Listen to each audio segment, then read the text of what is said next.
Salmo de número 1. Leitura alternada da palavra de Deus.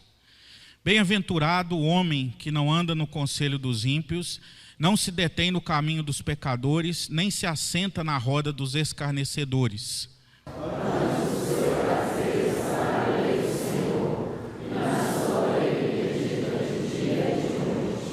Ele é como árvore plantada junto à corrente de águas, que no devido tempo dá o seu fruto, e cuja folhagem não murcha, e tudo quanto ele faz será bem sucedido.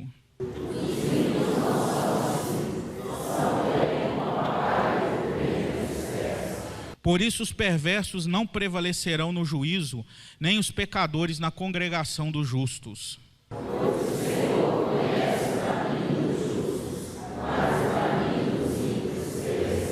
Amém.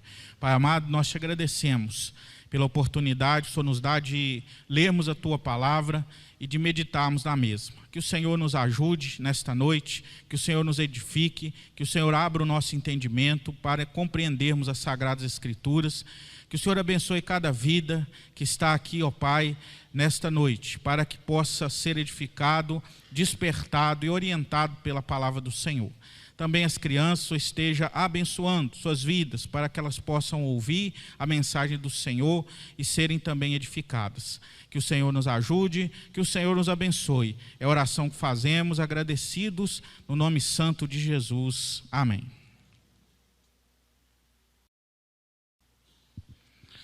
Meus irmãos, o salmo que nós acabamos de ler, o primeiro salmo deste livro maravilhoso que é o livro dos Salmos, ele fala sobre o justo e sobre o ímpio. Ele faz um contraste do justo em relação ao ímpio. Quando nós lemos esse salmo, nos vem à mente uma pergunta: será que é possível hoje, na sociedade em que nós vivemos, nós sermos justos? Será que é possível alguém ser moralmente íntegro, uma pessoa justa, uma pessoa conforme este salmo fala, conforme a Bíblia nos ensina o que é ser justo? Nós vivemos na sociedade, e é claro que sempre isso existiu, mas falamos da nossa porque evidentemente que vivemos nessa sociedade atual. É uma sociedade onde continua reinando a impiedade. Nós vemos a corrupção invadindo o governo, invadindo os postos, os cargos públicos, a corrupção, que ela já está entranhada na cultura da nossa sociedade, e o Brasil, ele é conhecido mundialmente também pela corrupção endêmica que existe, não somente na política, mas também na sociedade como um todo. E nós vemos que isso é observado no dia a dia, nos mais diversos lugares, mais diversos momentos da nossa vida. Existe aquela lei, uma lei ímpia, né, que fala que tem que levar vantagem em tudo. E as pessoas contam vantagem disso. Olha, eu estava no engarrafamento e de repente eu entrei pelo acostamento, o que é proibido por lei, para me chegar lá na frente, cheguei primeiro todo mundo. E a pessoa sente satisfação em falar disso, muitas vezes. A pessoa muitas vezes sente satisfação em burlar o fisco, dizendo: olha, eu fiz lá um jeitinho e consegui fazer isso e consegui pagar menos impostos porque eu fiz lá uma maneira ilegal de, às vezes, não dar aquilo que a lei exige, aquilo que é de direito. Nós vivemos uma sociedade em que as demonstrações de impiedade e de corrupção, elas são manifestadas a cada dia. Muitas vezes ser íntegro é motivo de vergonha, porque se a pessoa demonstra sua integridade, fala: que é isso, você é bobo. Se a pessoa ela não rouba o seu patrão naquilo que ela tem a oportunidade de fazê-lo e ela fala: não vou fazer, ela muitas vezes é perseguida, é taxada de uma pessoa quadrada, uma pessoa que é boba. Nós vivemos numa sociedade onde há o relativismo moral. O relativismo moral é aquilo que relativiza todos os conceitos, os pilares da moralidade. Ou seja, aquilo que é algo moral para você, para mim às vezes não é. Isso é uma questão de ponto de vista, é uma questão cultural, é uma questão do momento. Vivemos numa sociedade em que tem prezado aquilo que é chamado politicamente correto, que é um termo que hoje tem sido muito usado para, muitas vezes, defender bandeiras que, na realidade, elas são colocadas, meus irmãos, de uma forma incorreta. Quando, por exemplo, se defende a igualdade, quer dizer que tudo é permitido em nome da igualdade, tudo pode.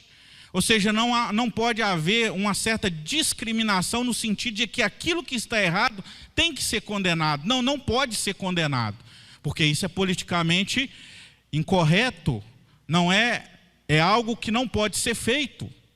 Então nós vivemos numa sociedade onde a pressão ela é muito grande para se seguir a impiedade, o relativismo moral e aquilo que o mundo diz que é o correto e não aquilo que a palavra diz que é o correto. E muitos cristãos têm entrado por essa vereda, ao invés de fixarem na Bíblia, de buscarem aquilo que a Bíblia diz, ou que Deus diz que é o justo, a característica do justo, ele busca lá fora, ele busca os conceitos do mundo, da mídia, dos escritores seculares, de autoajuda, às vezes da opinião de amigos do meio em que ele vive. Meus irmãos, o meio evangélico ele está sendo influenciado muito por isso. E acrescenta-se a isso, às vezes, o legalismo. Coisas que às vezes não está na Bíblia e há um acréscimo em relação àquilo ali. E muitos hoje têm exigido isso. Acrescenta-se também a relativização dos mandamentos no meio cristão, dos princípios bíblicos.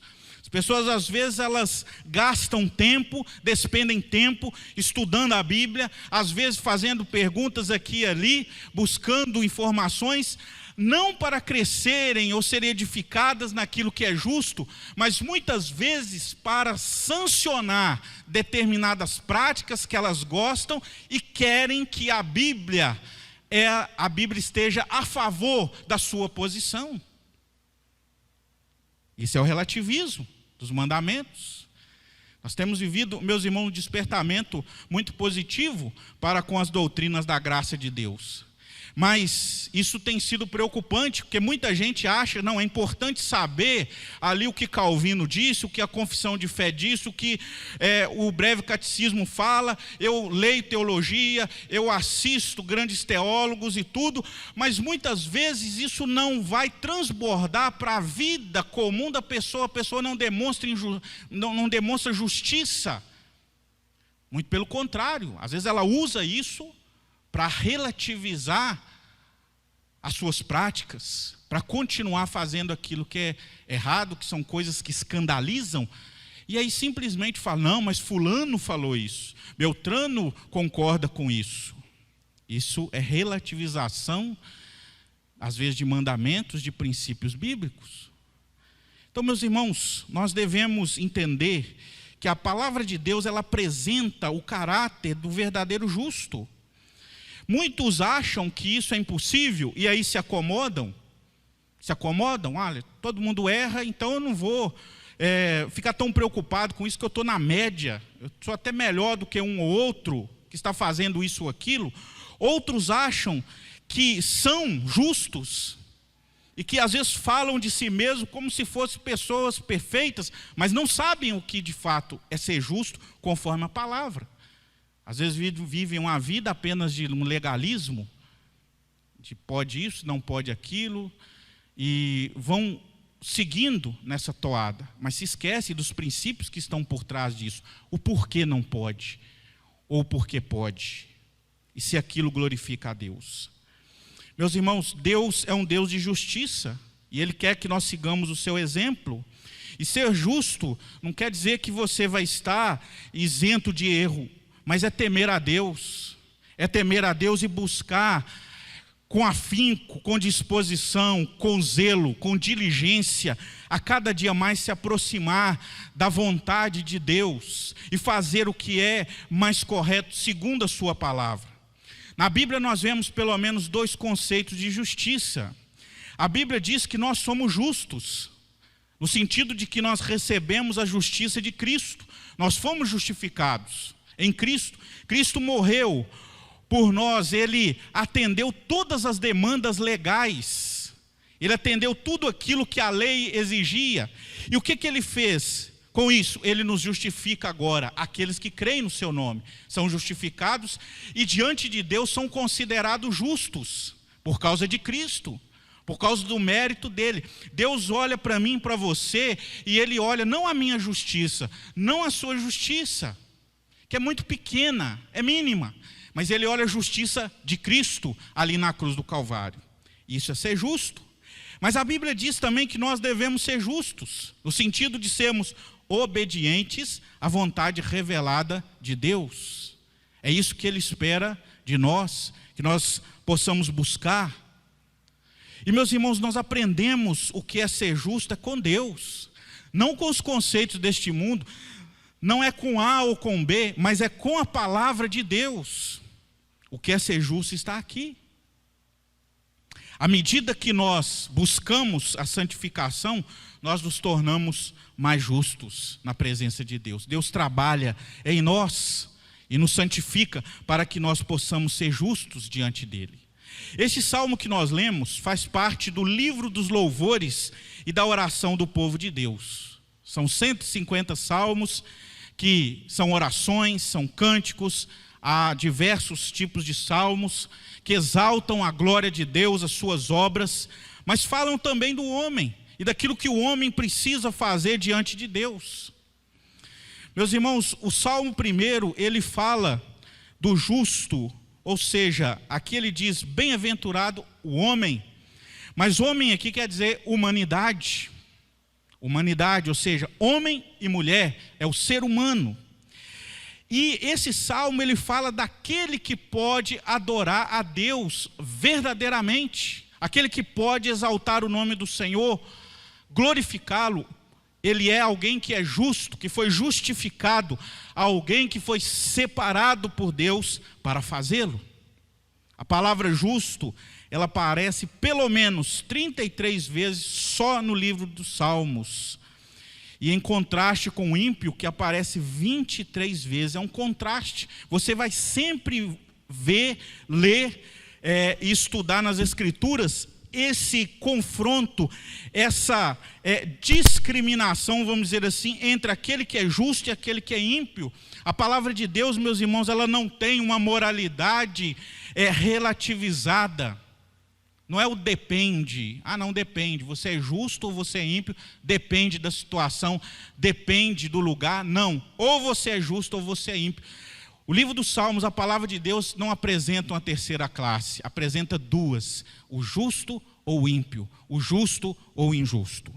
O Salmo 1, então, meus irmãos, nos dá a característica do justo, ao fazer esse contraste com o ímpio.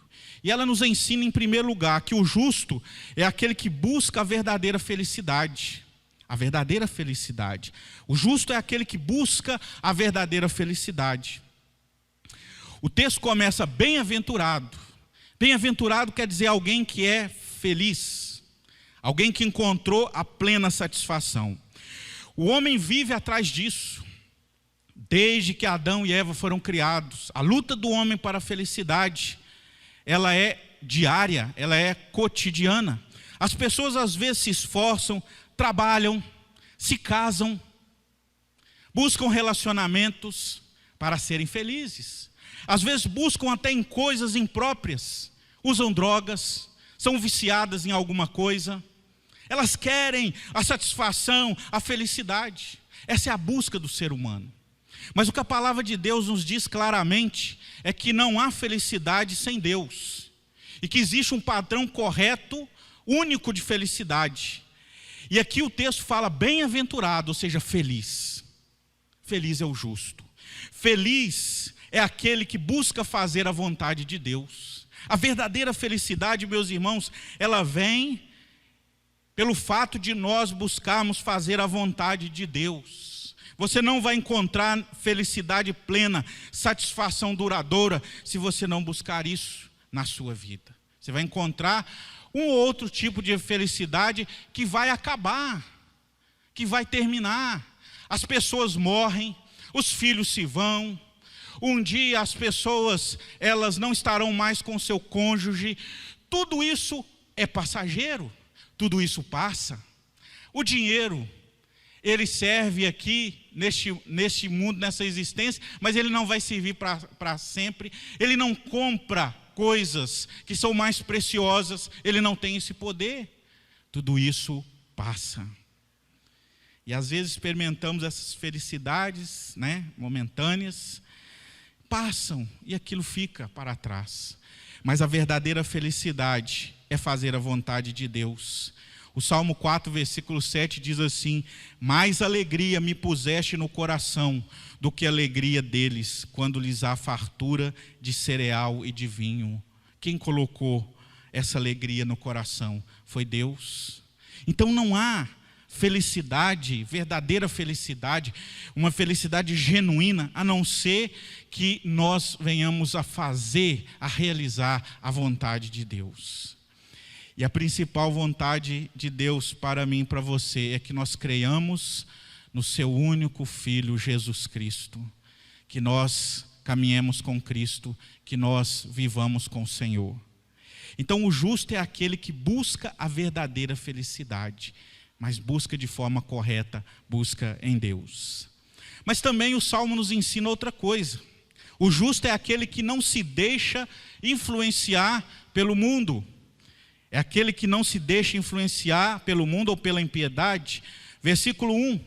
Bem-aventurado o homem que não anda no conselho dos ímpios, não se detém no caminho dos pecadores, nem se assenta na roda dos escarnecedores. Meus irmãos, essa influência, ela é gradual. E o texto aqui está dizendo, olha, primeiro se anda, depois para, depois se assenta, se acomoda. E o mundo, como eu disse na introdução, ele tem uma grande influência com a sua moralidade, com o seu conceito de felicidade, e muitos estão assim, estão andando, mas logo se detêm, e logo se acomodam, se assentam e dizem, assim, é isso mesmo que eu quero, e passam a viver uma vida que o mundo as ensina a viver, que o mundo diz ou impõe para elas viverem. E aí, elas são influenciadas, elas não perderam a capacidade de influenciar, as suas opiniões são as mesmas que os ímpios, as suas piadas são as mesmas, os seus divertimentos, as suas festas, não tem diferença. A sua forma de falar, a sua forma de se comportar, acaba sendo a mesma coisa. Por quê? Porque estão sendo influenciados, estão sendo, muitas vezes, gradualmente, estão entrando na forma que o mundo, que a impiedade quer. Meus irmãos, o justo, ele não se assenta, ele não anda no conselho dos ímpios. Não é aquilo que a pessoa fala, o amigo lá que não tem temor a Deus fala, não fala, isso aí é, né? Olha, seu casamento está em crise, aí vem um e fala assim, separa, está aí, ó, o divórcio. Aí a pessoa acha, não, olha, isso aí é um... Não, o ímpio, o justo, ele não anda no conselho dos ímpios, ele não se detém no caminho dos pecadores, ou seja, aqueles que estão juntos para fazer aquilo que é errado, aquilo que é moralmente inaceitável diante de Deus, ele não se assenta. Essa expressão de assentar, ter prazer na companhia, às vezes de ímpios, que muitas vezes não tem temor a Deus. Porque, meus irmãos, o justo, ele é um ser estranho. Ele é um ser estranho ao mundo. E foi o próprio Senhor Jesus quem disse isso, quem diz isso. Falando dos seus discípulos, olha, eles não são do mundo. Vocês não são do mundo. Vocês estão lá, mas vocês não são. Então, o justo, ele é um ser estranho. Se você não quer ser um ser estranho, então o cristianismo bíblico não é para você. Porque às vezes você tem que ser sim, e você vai ser um ser estranho. Um ser estranho no sentido de que você não vai aceitar essa influência. Essa influência. Você não precisa ser ninguém, vamos dizer, uma pessoa, né, que seja uma pessoa chata, uma pessoa insuportável, como um crente. Não, a palavra de Deus ensina que nós temos que ter uma palavra temperada. Temos que ter, as nossas opiniões, o nosso comportamento, ele tem que causar prazer também nas pessoas que estão à volta, mas da forma correta. Não porque eu vou fazer tudo que eles fazem e aí eu vou ser aceito na turma, que é o que nós estamos vendo hoje. Essa é a influência. Então, o justo, ele influencia. Ele não é influenciado. Nós vemos homens que influenciaram grandemente a sua geração. Nós vemos José, por exemplo, que foi um homem que estava ali na casa de Potifar, num ambiente, meus irmãos, de extrema idolatria, e José foi uma boa influência. Nós vemos Daniel e seus amigos que foram para a Babilônia, o império idólatra, um império moralmente decaído, e eles foram grande influência ali naquele meio, deixaram a sua marca. Então o justo é aquele que não se deixa influenciar pelo mundo. Cuidado, porque o mundo ele tenazmente está procurando assediar, influenciar, porque ele quer que todo mundo se coloque debaixo do seu guarda-chuva. Mas em terceiro lugar também, o justo é aquele que ama a palavra de Deus. Versículo 2, acompanha aí. Antes o seu prazer está onde? Está na lei do Senhor. E na sua lei medita de dia e de noite.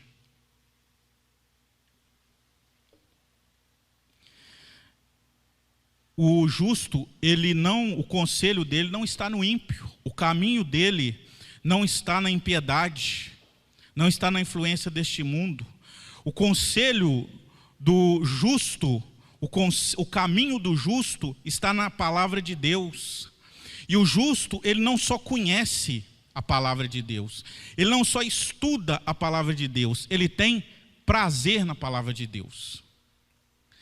Meus irmãos, nós temos que orar para que Deus, ele possa reavivar a igreja de hoje, para que a igreja ela possa ter prazer. Prazer é você ter alegria, é você ter empolgação. E esse prazer, ele leva à ação. E na sua lei medita de dia e de noite. Muitas vezes as pessoas ficam preocupadas com a segunda parte. E falam assim, eu tenho que meditar na lei do Senhor de dia e de noite. Aí ele vai e fala assim, não, eu vou me obrigar. Eu vou fazer tem que ler de noite, de dia e tal. E faz disso algo legalista, Faz o X lá, li hoje o capítulo. Graças a Deus, estou livre disso. Eu fiz o plano aqui, final do ano, o pastor vai conferir. Eu fiz o X aqui, eu li hoje. Isso não é prazer, irmãos. Prazer é o que você quer. É o que você deseja, que você tem alegria. Olha, a palavra de Deus. Eu vou ler as escrituras. Que coisa maravilhosa. Eu vou ler, vou estudar. Isso falta. Isso tem faltado, irmãos. Deus tem que ter misericórdia de nós, Deus tem que ter piedade de nós, porque a gente tem que reconhecer que muitas vezes nós lemos, nós estudamos, por quê? Porque é uma espécie de obrigação, deixou de ser um prazer, deixou de algo que nos causa alegria. Muitas coisas causam alegria hoje. Às vezes o time ganha, ele está alegre, fala para todo mundo. Às vezes ele tem uma bênção que acontece na vida, ele passou num concurso, passou na faculdade e tal, o filho casou, isso é alegria. Mas onde está antes o seu prazer? A sua alegria, o seu contentamento está na lei do Senhor. E na sua lei medita de dia e de noite. Não porque ele é obrigado a isso, porque ele quer. Quando você tem prazer em alguma coisa, você quer aquilo sempre, não é verdade? É isso. Se você tem prazer na companhia de alguém, você liga para ele, você está junto com ele, porque você tem prazer, você tem alegria. Agora, quando é obrigação, eu li, graças a Deus estou livre disso, já cumpri minha obrigação. Irmãos, não é assim. Por isso que eu digo que nós precisamos que Deus ele reavive isso em nós. Na igreja hoje, nós temos que ser como o salmista, no Salmo 119, 97, quando ele exclama, ali é uma exclamação, quanto amo a tua lei. É a minha meditação todo dia. Se você pegar o texto lá, você vai ver que é uma exclamação. Ele não está falando assim, quanto amo a tua lei. É a minha meditação todo dia. Ele está dizendo não, quanto amo a tua lei, ela é a minha meditação todo o dia. Por que ele faz essa exclamação, irmãos? Porque ele tem prazer na lei do Senhor. Ele ama a palavra do Senhor. E o justo, ele ama. Ele não somente estuda, ele não somente respeita, ele não somente lê, ele ama a palavra de Deus. Porque na palavra de Deus está contido o conhecimento de Deus. Nós vemos na palavra de Deus a face de Cristo. Na face de Cristo. Na palavra de Deus nós vemos a sua vontade revelada. Na palavra de Deus nós vemos, meus irmãos, o fim supremo e principal, porque eu e você fomos criados. Na palavra de Deus nós vemos a esperança que não morre. Nós vemos a solução para o maior problema do homem, que é o pecado. Na palavra de Deus nós temos Deus falando comigo e com você. A palavra de Deus é a boca de Deus. É o diálogo com o Criador. É o diálogo com o nosso Salvador. Então, o justo é aquele que ama a palavra de Deus. Mas também o texto nos fala que o justo é aquele que é produtivo na vida cristã. Versículo 3. Ele é como árvore plantado junto à corrente de águas, que no devido tempo dá o seu fruto e cuja folhagem não murcha, e tudo quanto ele faz será bem sucedido. O justo, ele está sempre perto da fonte, a fonte de águas. Ou seja, ele está na fonte que dá a ele condições dele frutificar. Por quê? A árvore tem que produzir frutos. Nem que seja para ela fornecer madeira, fornecer até sombra, não deixa de ser, né? Mas tem que ser produtivo. E o justo é aquele que está nessa fonte de águas, ou seja, está sempre recebendo a nutrição de Deus, do Espírito Santo de Deus, para que ele possa ser produtivo. E ele frutifica no tempo certo. Esse tempo certo são as oportunidades que nos são concedidas para amarmos a Deus e demonstrarmos através da nossa vida e das nossas ações e também ao próximo. É frutificar no tempo certo. Ele dá um bom testemunho, porque o testemunho é um fruto. Diz o texto, a sua folhagem não murcha. Quem olha para ele está sempre verde, está sempre com vida. Meus irmãos, o crente, o justo, ele precisa ser produtivo. Ele precisa ser produtivo. E quando ele é produtivo, tudo é bem sucedido na vida cristã dele. E bem sucedido aqui, irmãos, a gente não pode pegar isso aqui e falar, opa, esse versículo fala que então tudo que eu fizer, nada vai fracassar, tudo vai dar certo. O bem sucedido aqui quer dizer que aquele justo que é plantado, que é como árvore, ele vai servir o propósito certo, e nesse propósito certo, que é determinado por Deus, ele vai ser bem sucedido. Ele vai bem, por quê? Porque ele está ali, perto das fontes das águas, ele foi colocado ali para cumprir um propósito, e nesse propósito designado por Deus, ele será bem sucedido, porque ele é produtivo. Irmãos, nós temos que produzir. Nós fomos plantados por Deus, não é para ficar esperando, eu não sei o que muitos cristãos esperam. Tem dons, tem talentos, tem força, tem tudo. São abençoados. E muitas vezes, aonde está o fruto? Os frutos. A gente não vê. A gente não observa o empenho, a dedicação. Não é produtivo, não produz o que está produzindo, o que está esperando a vida passar. A vida é curta, a gente não sabe o tempo que nós temos. O Senhor Jesus, ele teve 3 anos de ministério intenso. E nesses 3 anos ele produziu, irmãos, a tal ponto que João fala que muitas coisas foram escritas, que Jesus fez e falou, mas que nem nos livros do mundo inteiro caberia. Por quê? Porque ele visava a glória de Deus. Então tem que ser produtivo, tem que produzir, tem que fazer, tem que espalhar o fruto do Espírito, se dedicar à obra de Deus, orar, se consagrar diante do Senhor, ver as necessidades que a igreja precisa, que a igreja tem, que o reino de Deus tem, e se engajar nisso. É ser produtivo, é produzir.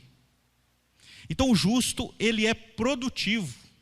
Ele não fica ali, né, esperando, aguardando, de braços cruzados. Não, ele vai, né, e ele produz. O Senhor Jesus, ele fazia muito isso, quando ele chamava, né, alguém, os discípulos, por exemplo, estavam lá, creram em Jesus, creram. Então, agora vocês vão ser pescadores de homens. Vocês vão fazer alguma coisa, vocês vão ficar aí esperando a minha volta aí de braços cruzados, não. Às vezes até pessoas que eram curadas por Jesus. Jesus fala, você foi curado agora, vai dar testemunho, vai pregar o evangelho, vai fazer alguma coisa. Tem que ser produtivo, irmãos, porque senão há alguma coisa errada. Mas também o justo é aquele que é firme espiritualmente, é firme. Versículo 4, olha aí. Os ímpios não são assim, são porém como a palha que o vento dispersa. Aquele que é justo, ele é firme espiritualmente. O justo não é como a palha. Por quê? Porque a palha, o vento leva, né? Dá uma ventania e aquilo que é leve é levado. E aqui a palha é o restolho. Havia muitas, nas plantações, alguns tipos de colheitas, que eles faziam, né? Separavam. E a forma de separar era essa, que a palha ela fosse levada pelo vento. Porque ela não é firme, ela não é como a árvore frondosa que está ali, com as suas raízes profundas, e que vem a chuva, vem a tempestade, e sacode ela de um lado e de outro, e ela fica firme. Isso quer dizer, meus irmãos, que o justo é aquele que é constante, é aquele que não fica de um lado para o outro, aquele que não sabe o que quer, que se deixa levar, tem que ter firmeza. Efésios 3,17, o apóstolo Paulo diz, e assim habite Cristo no vosso coração pela fé, estando vós arraigados e alicerçados em amor. Então, a expressão que Paulo usa aqui é essa, arraigado, ou seja, raízes profundas, alicerçado, alicerces profundos. Pode dar um maremoto, um terremoto, está ali, está firme, os alicerces estão firmes. Colossenses 2,7, nele radicados, que é enraizados, e edificados, e confirmados na fé, tal como foste instruídos, crescendo em ações de graças. Tem que ter firmeza, irmãos, porque a fé do cristão é testada, a fé do justo é testada, constantemente. Nós temos falado aqui na quarta-feira sobre os estudos em 1 João, 2 e 3 João, e temos falado que ele enfrentou, e a igreja da sua época, a investida dos falsos profetas, dos falsos mestres. E João escrevia para que os irmãos se firmassem na verdade. Tem que ter firmeza, tem que ter opinião definida segundo a palavra de Deus, tem que saber no que crê, tem que saber e ter convicção nisso. Não é achismo, nós temos que ter a certeza, irmãos, daquilo que a palavra de Deus nos ensina e nos mostra. Vivemos dias em que muitos vivem de um lado para o outro, não sabem no que creem. Creem naquilo que mais satisfaz, naquilo que mais, às vezes faz mais cócegas nos ouvidos, aquilo que para elas é humanamente aceitável, mas não tem convicção, não tem firmeza. Elas ficam num dado momento naquilo ali, até que venha outra coisa que elas acham melhor, porque não estão edificadas, não estão arraigadas. O justo é aquele que é firme, ele não fica como ímpio, vai para um lado, vai para o outro, ao sabor do vento, ao sabor das suas próprias escolhas e daquilo que as pessoas falam, que a mídia fala e que é ensinado por aí, e que arrasta muitos. Mas em penúltimo lugar, o justo é aquele que tem segurança na salvação, é aquele que tem segurança na salvação. O versículo 5 diz: por isso os perversos não prevalecerão no juízo, nem os pecadores na congregação dos justos. O ímpio, meus irmãos, o destino dele é a condenação. Se ele não se arrepender, ele será condenado. E a condenação, ela vem do supremo juiz, que é Deus. Por quê? Porque o ímpio ele não suporta o juízo, porque o juízo de Deus é implacável contra o pecado. O juízo de Deus é implacável contra a impiedade. Deus é um juiz muito severo, e o ímpio não vai permanecer diante dele, porque será condenado se ele não se arrepender. Ele não vai ficar na comunidade dos justos. Não vai ficar. Nós vemos lá no Antigo Testamento, quando alguém era ímpio, quando alguém quebrava a lei de Deus, quando alguém não se arrependia, ele era excluído. Ele era excluído daquela congregação. Havia casos sérios, assim, bem contundentes, como o caso, por exemplo, do filho que era contumaz na desobediência aos pais. E se ele não se arrependesse, se ele não ouvisse seus pais, não ouvisse as autoridades, ele era excluído. E como que ele era excluído? Ele era condenado à morte. Por quê? Porque isso mostra que Deus é um Deus misericordioso, bondoso, mas Ele é severo. Ele é fogo consumidor, Ele é santo. Ele não aceita impiedade. Ele não aceita. Por isso, o justo ele não vai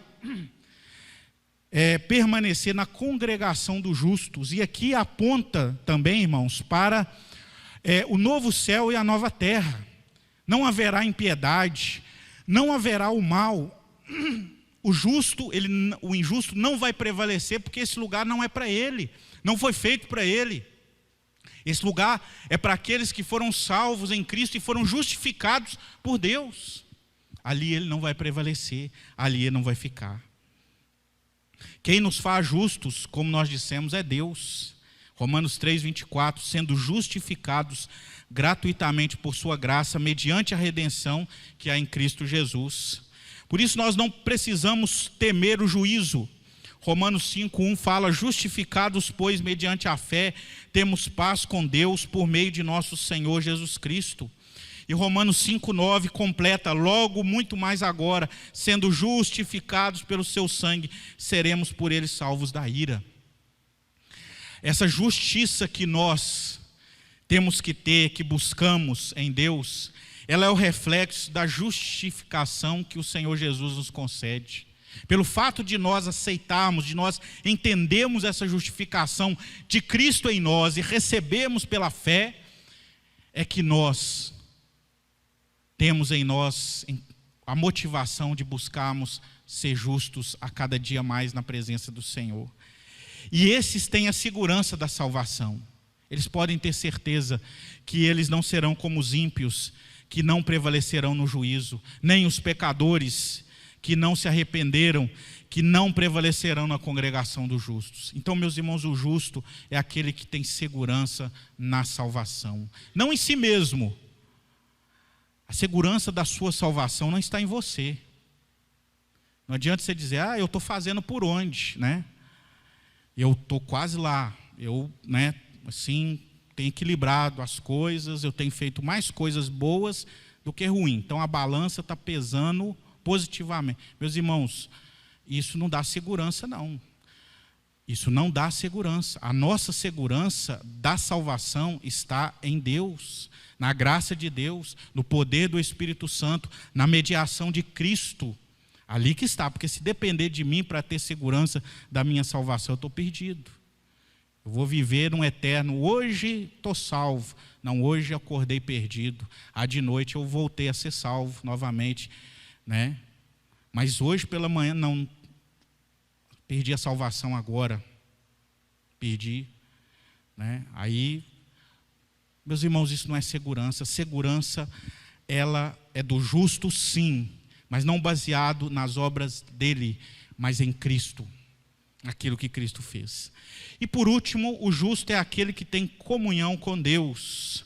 É aquele que tem comunhão com Deus. Versículo 6 fala: pois o Senhor conhece o caminho dos justos, mas o caminho dos ímpios perecerá. Deus conhece o caminho do justo. 2 Timóteo 2,19 fala: o Senhor conhece os que lhe pertencem. Esse conhecer aqui, atenção para isso. Não é que Deus não conhece o ímpio. Não é que Deus, tem o ímpio como estranho. Não é isso. Deus conhece todas as coisas. Deus, meus irmãos, conhece o ímpio e o justo mais do que o próprio ímpio e justo se conhece. Deus conhece a mim e a você mais do que você se conhece. Porque Deus não se engana. Deus sabe cada particularidade da sua vida, cada pensamento seu, cada intenção sua, cada motivação sua, cada ato seu, palavra sua. Ele conhece, ele sabe de tudo sobre você. Ele sabe de tudo, ele conhece tudo sobre você. Às vezes nós nos enganamos com a gente mesmo, mas Deus não se engana, porque Deus conhece. Deus é onisciente, ele conhece. Agora, esse conhecer aqui é uma palavra que significa intimidade, que significa comunhão, que significa aproximação.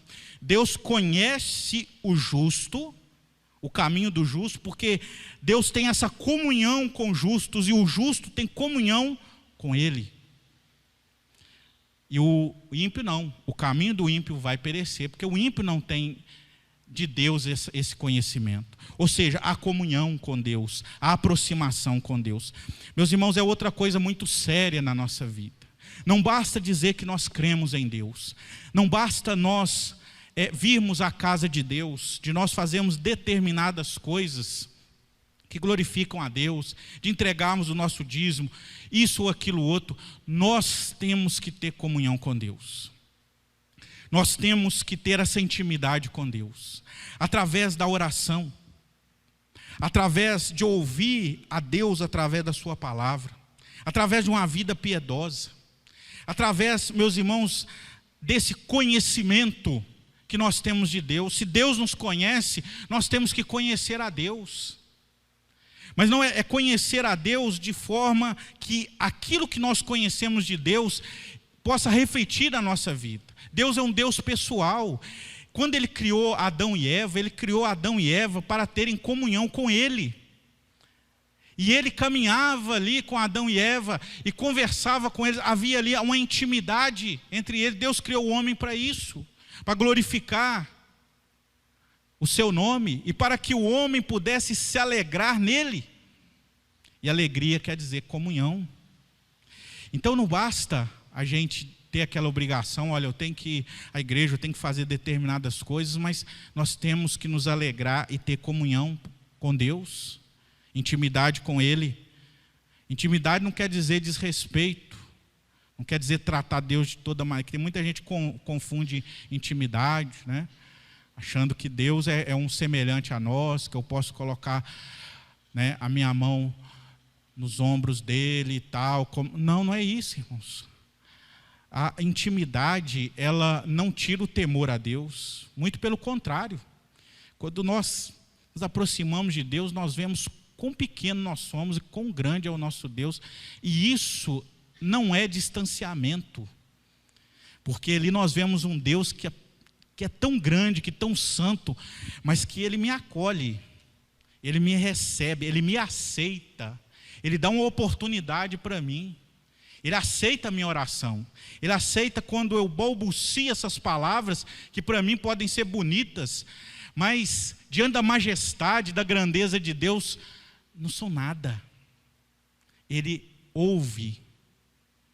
Ele fala comigo através das Escrituras. Essa é a comunhão que nós temos com Deus, que o justo ele tem que ter com o Senhor, porque essa é a característica dele.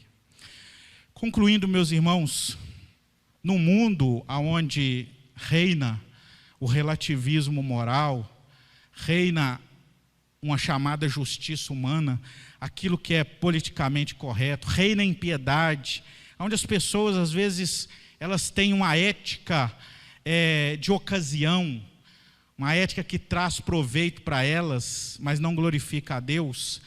Nessa sociedade, nós precisamos buscar uma vida justa. É um desafio, porque cada ano que passa, cada dia que passa, está difícil, está muito complicado, está muito difícil.